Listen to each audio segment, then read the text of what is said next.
everybody, Professor Sarah Grillo here. This video is the first one in my modeling series. I am an ex-Lehman Brothers analyst. These modeling techniques are what I learned from my years at Lehman Brothers, and just passing on this information to you so that you can get wherever you want to go in terms of maybe you getting to the buy side or the sell side or getting some kind of an investment research job. Thanks for tuning in. So I'm going to first discuss today how to actually make a model about a stock. So the first thing is that you're going to need an assumptions page. So get your Excel workbook out, and the first page that you want is your assumptions. So here you're going to state any kind of assumptions that you're making about inflation, about rates of growth of like either top line revenue or of expenses, anything that you feel is a feature of the company that's really salient that you think is going to sway things one way or the other. Put that down on the assumptions tab, what it is, what the number is, and then of course if you're getting this from a source, you really want to cite the source as well. Don't be lax on that, because if you have to go back and track that information, it's like ridiculoso, because it's going to take you forever and it's just like not what you want to do. So just have it there, even maybe have the URL where you got it from. You never know when you're going to be called upon to justify your assumptions, so just play it safe and have a reference to exactly where you got it. The other thing is, just basic assumptions about interest rate. Interest rate is like always used in these models. A depreciation rate, tax rate. That's a loaded gun, folks. Lots of different assumptions about that. Is it the effective tax rate, the marginal tax rate that you're looking at? Reinvestment in property, plant, and equipment rate, cash burn, dividend growth rate. All of these assumptions are things that you should be putting on that page. Now, the next sheets are the balance sheet, income statement, and cash flow. So those are the basics of any financial report. And you're just going to want to model that out based on what the company's financials are. Now, every kind of company has different components of what's on the balance sheet, income statement, and cash flow. So you want to mimic their financial statements the best that you can. And go back 5 years, put actual assumptions for the last 4 to 5 years, I would say. So in the year column, make a year column and then list down what it says in the annual reports, but after the year, put A. Like for example, 2007 A, 2008 A. That stands for actual. Just let the reader know that these are actual results, not anything that you've tabulated.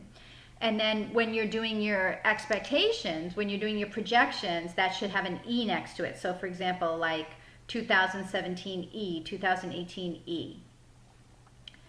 Do I map it out by quarter or by year? Well, since earnings are released for most companies on a quarterly basis, you'd want to have, for example, 2016, you'd want to have third quarter expectations and fourth quarter expectations mapped out, and then starting out in 2017 you'd have 4 quarters that you're mapping out there, and you can hide those rows, but you really want to have those if that's how your company is reporting, if they're reporting quarterly. Now a lot of international companies report semi-annually, whatever the frequency is. So you should be coming down, and at the end you want to have aside from the, you come to a figure for total, for example, on the balance sheet, total liabilities and shareholders' equity, pension benefit obligation. Those are the off-balance sheet items that would be useful to know here. And then you want to have a field for working capital. And then underneath, I put all the balance sheet ratios. So like long-term debt to equity, long-term debt to total cash capital, net debt, the current ratio, net debt to EBITDA. All of these ratios are ones that you'd want to include on the balance sheet at the end in your kind of like little mini analysis section. So income statement, same thing, mimic the financials, and then the ratios that you'd want to put at the bottom there would be earnings per share, basic and diluted, what you're projecting out the weighted shares to be, either basic or diluted, and then mapping out what you are calculating to be like the EBITDA, enterprise value, market cap, EV EBITDA, EV to interest, return on investment, book value per share, and price to book value. All of those ratios are ones that you should be able to calculate from the income statement. using your projections and your assumptions.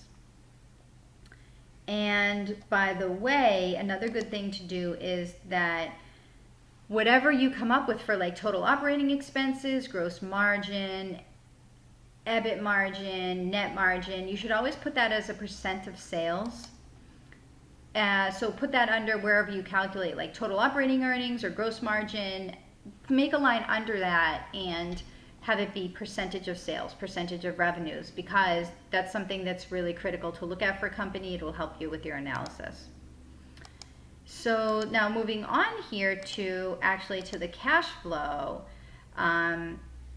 Cash flow can get a little bit tricky for companies, but the ratios at the end that you'd want to be looking at would be, you want to get a figure for free cash flow to the firm, or free cash flow to equity, whichever one you think is more relevant. Price to free cash flow to the firm, free cash flow to the firm to net debt, and operating cash flow to net debt. Those are all some of the figures that you'd want to be looking at in the ratios analysis at the bottom of your sheet.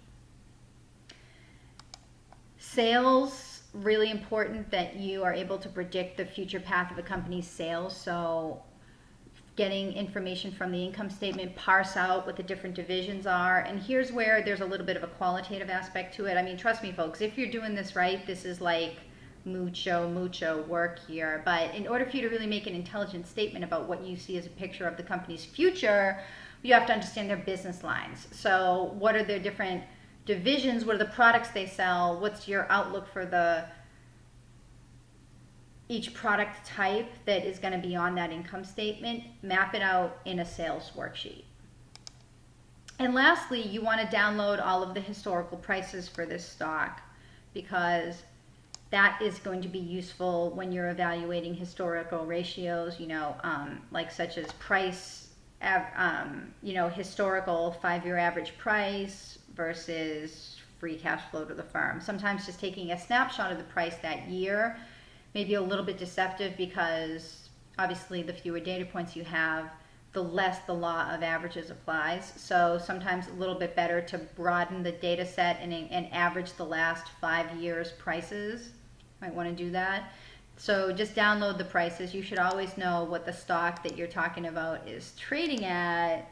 Always know that. And then lastly, I have a competitors tab where you can find this information from Yahoo. If you enter the company's ticker, you can get information about the competitors for the company, and you can look at what their relevant ratios are. So, you can do a comparisons analysis there. What is the price to sales ratio for this company? What's the price to cash flow ratio for this company? And how does it compare to my subject company, the one that I'm analyzing? What's the difference in their business models that makes those ratios different? How does my company, my subject company, compare to the basket or the group of competitors that I'm evaluating?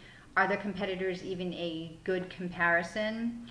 This can take you a long time, folks. This can be like days and days of work here, but that's why portfolio managers are a certain breed of people, and that's why not everybody gets to be a portfolio manager. So everybody, thank you for watching. I'm sorry that this video was a little bit long. There's a lot of information here, and this is for all of you out there that are endeavoring to be a portfolio manager or analyst, but maybe haven't had necessarily the background in modeling. As I said, I'm an ex-Lehman analyst, and I'm here to teach you how to model from scratch, make your own models. So thank you all for watching, and please, if you could just post up any comments you might have to this video. If you'd like me to send you some models, I'm happy to do that, but just please, folks, do not actually use my models are outdated. They're like 5 years old at this point, but don't actually use these models to make investment decisions off of. Okay, you have to make your own models. These are just draft forms. They're not to be actually used. That's the only thing that I ask of you. And also, please don't sell my models. Okay, I don't sell them. Please don't you sell them either. They're old, so you wouldn't be able to anyways, but just kind of a favor I would ask of you. Thank you, everybody, for watching.